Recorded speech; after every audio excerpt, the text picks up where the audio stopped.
Deus deu a Jacó uma visão. No sonho que ele teve, Jacó teve a visão. Ele viu uma escada que ia da terra até o céu. E que anjos subiam e anjos desciam por essa escada.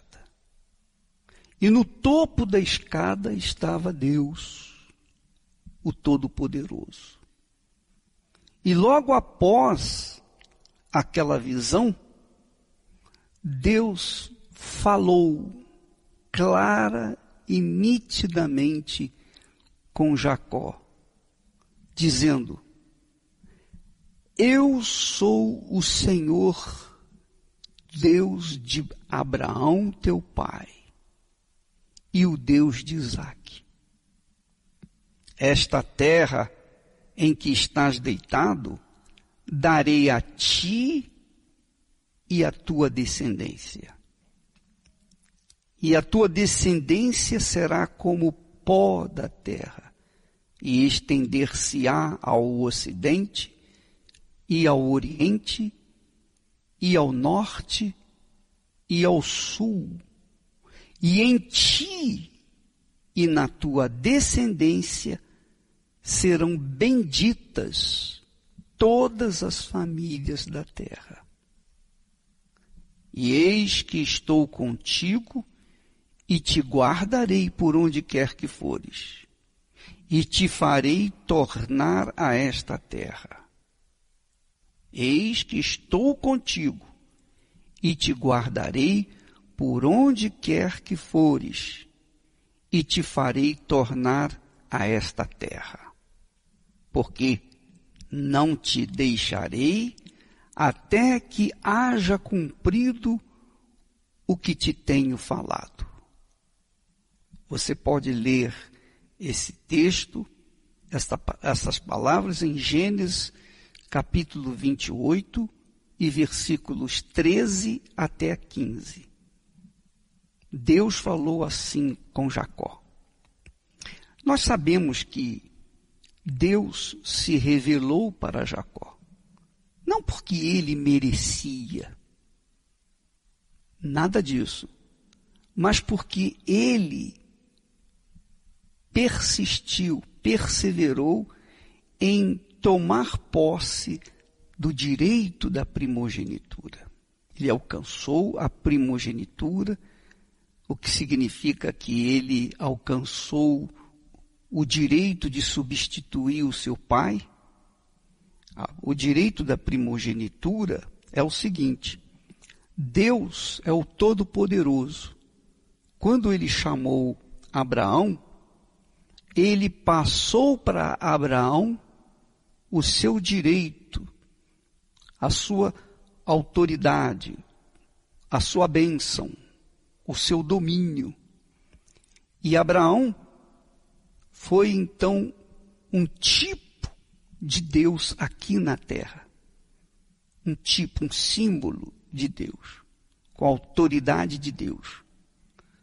Quando Abraão teve seu filho Isaque, Abraão passou para o seu filho Isaque a autoridade que ele havia recebido de Deus. E Isaque cumpriu a sua missão de patriarca. E ele veio a ter 2 filhos gêmeos.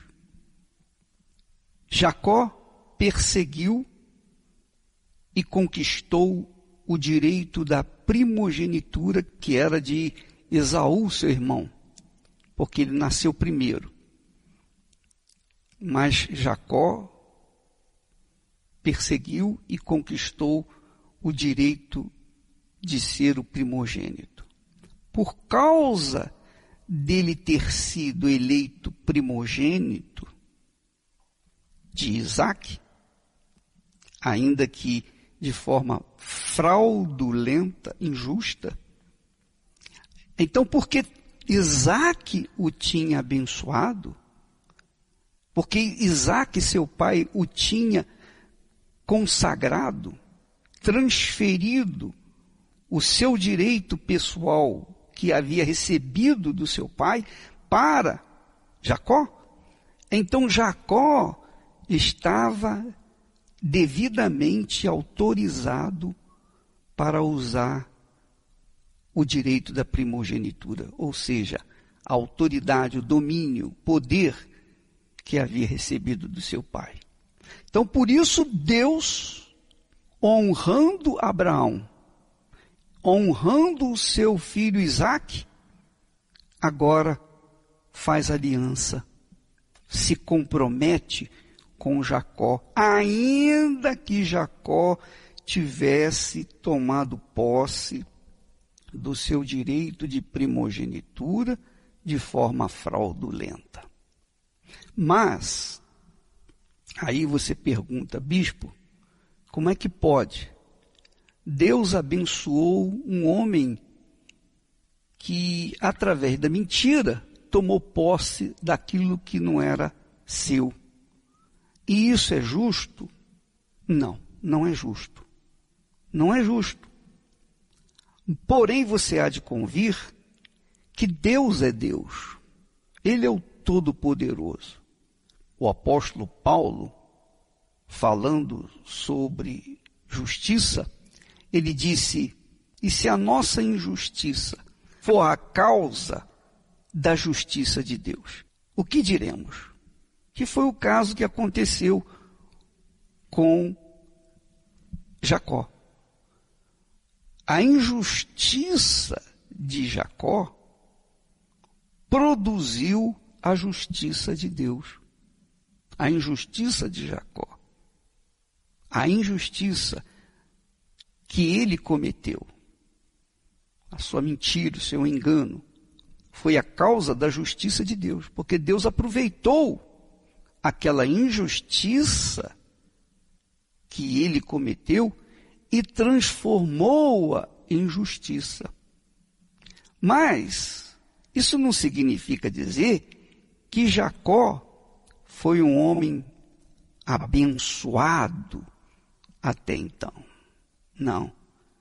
Jacó foi um homem sofrido. Foi um homem aflito.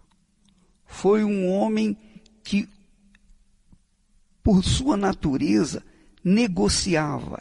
E por conta dos negócios para alcançar lucros, Jacó mentia, enganava. E tudo que ele fez durante a sua vida profissional, tudo que ele fez com os outros, fizeram com ele. Ele sofreu pelo que ele semeou. Não é o que diz a palavra de Deus? Que de Deus não se zomba. Tudo que o homem semear, isso também ceifará. Jacó semeou a mentira, o engano.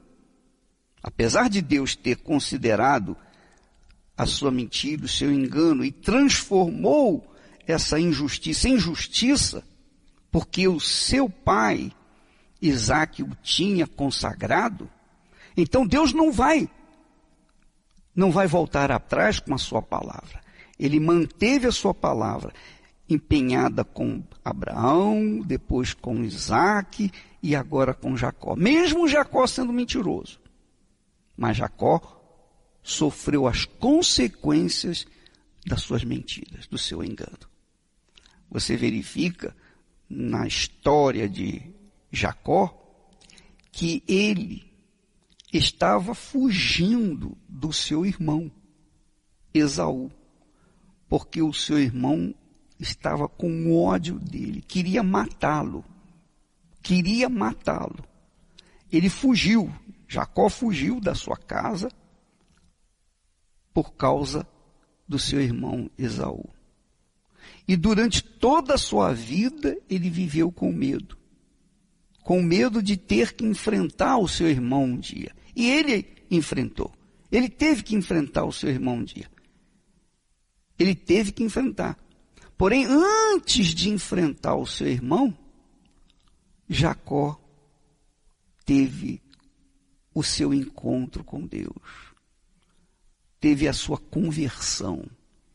Teve a sua vida transformada.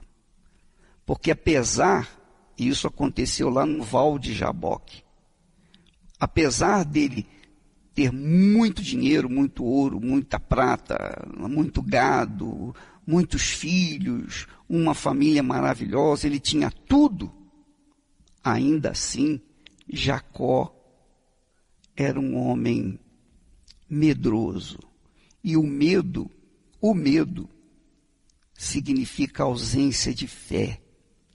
E ausência de fé significa ausência de Deus. Jacó andou por 20 anos separado lá do seu pai. E ele gemeu. Ele conquistou, mas ele gemeu. E estava gemendo com medo do seu irmão. Ele vivia com medo. Ele dormia com medo e levantava com medo, mesmo tendo tido a promessa, essa promessa que nós lemos para você, a promessa do Pai. Então, minha amiga, meu amigo ouvinte, eu vou falar mais a respeito desse assunto porque ele é extremamente importante. Jacó, enquanto não foi transformado em Israel, ele era um homem incompleto. Ele era um aleijado. Ele era um homem inútil. Ele era um homem inútil, pior do que um aleijado. Ele era um homem inútil para Deus. Até que um dia Jacó reconheceu que ele era um Jacó e que ele não podia continuar assim. E então ele foi transformado. Nós vamos falar mais a esse respeito amanhã, para que você entenda como Deus age na vida daqueles que vivem pela fé nele, quer dizer, aqueles que vivem na dependência dele, porque a fé em Deus, ou a dependência em Deus, está envolvendo a fé com justiça, justiça com fé. Não há como você depender de Deus vivendo na injustiça. Não há como você viver na fé em Deus e ao mesmo tempo na mentira, no engano, na prostituição, vivendo contrária à palavra de Deus.